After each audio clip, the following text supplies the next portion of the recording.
Good morning. Hi friends, this is Dr. Kanimadi Sadasivam.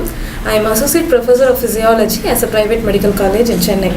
As a part of our clinical oriented physiology teaching, today we are going to see a case scenario and we will be looking at the physiological basis behind the occurrence of the key signs and symptoms in that particular case. So let's start with our case. Okay, here we have a case of a 6-year-old boy who is brought to the pediatrician by his mother. She indicates that the child is not well. The patient is a generally healthy child who is up to date on all his vaccinations. Over the past week, his mother has noticed that her son has been losing weight even though there is an increase in appetite, there is an increase in thirst. The patient also says he doesn't feel well. He has generalized malaise and he cannot keep up with his friends. And most importantly, he has to pee a lot. So now, what are the key symptoms do we observe in this case? The mother says the child was previously healthy who has deteriorated very fast. He has been losing weight. There is history of polyphagia, polydipsia and polyuria along with generalized malaise. That is with the symptoms which you can observe from the case scenario. Then let's look at the physical examination. Vitals are normal except for the respiratory rate which is high, and also the weight for the child is below the 30th percentile. On physical examination, the skin turgor is slightly reduced and the weight, as already said, the BMI is on the lower end. Okay, now let's look at the laboratory findings. Urine analysis shows that the pH is acidic and also the specific gravity is slightly increased. Importantly, there is glucose in the urine, that is glycosuria, along with ketone bodies. What does the blood test tell us?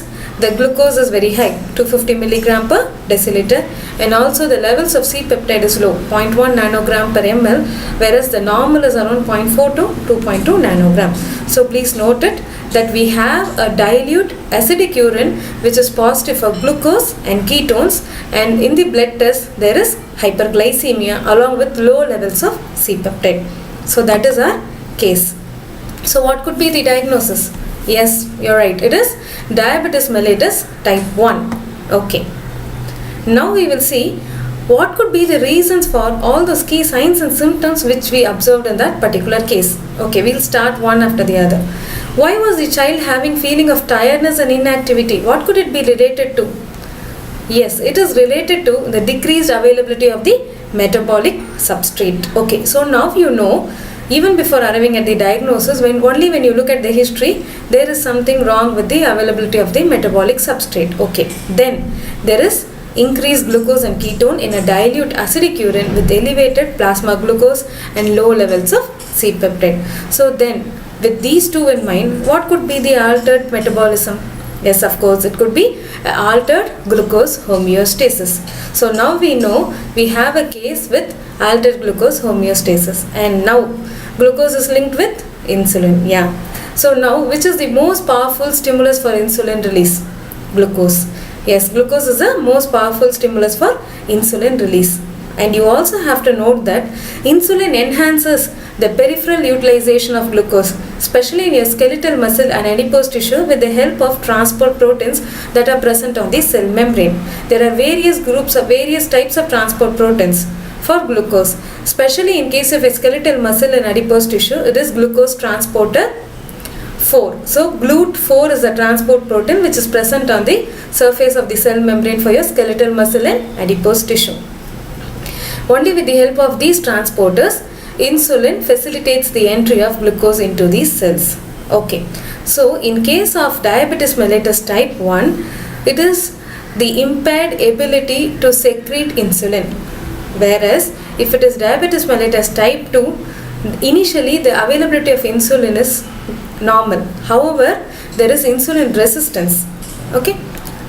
Now, this endogenous insulin production can be monitored by two methods, either by measuring plasma insulin or by measuring the levels of C-peptide. In our case, they have measured C-peptide. Why? Because measuring C-peptide is far more easier and cost effective. Okay, this is important. There is a classical triad, polyphagia, polyuria and polydipsia. Why does this occur in diabetes mellitus?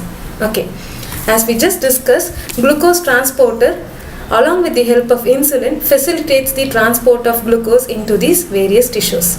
However, there are certain tissues in the human body which is insulin independent. That means you don't need insulin for the entry of glucose into these cells, especially your liver and brain cells. Okay, now coming back to our polyphagia. In your brain you have this glucose transporter 3, GLUT3, which is present in your brain, which helps for glucose entry into the cells. And as I already mentioned, it is insulin independent. You don't need insulin for entry of glucose into your brain cells. However, the satiety center is different. The satiety center is insulin dependent. So, insulin is needed for entry of glucose into the cells present in the satiety center. So, now when we have a scenario of type 1 diabetes where there is insulin is absent. So, when insulin is absent or insulin level is low, when the insulin is less, the glucose is not entering into the cells. So, it stimulates the feeding center more, and thus the subject ends up eating a lot. That is the reason for your polyphagia. Now coming back to our polyuria and polydipsia. Why do you have polyuria and polydipsia? Now the subject eats a lot. There is a lot of glucose present in the blood, but this glucose is not utilized by the tissues. So this excess glucose also gets filtered in the urine. This excess glucose which is present in the urine, which is present in the plasma, acts as an osmotic particle. It acts as an osmotic particle in plasma, drawing water from your cells, thus causing intracellular dehydration. Now coming back to your urine, this osmotically active glucose, when it is filtered in the urine, it is going to drag water along with it, causing osmotic diuresis. So there is excessive excretion of water in your urine along with glucose, and also due to the intracellular dehydration, the thirst center is stimulated higher and there is polyuria and also polydipsia. Thank you.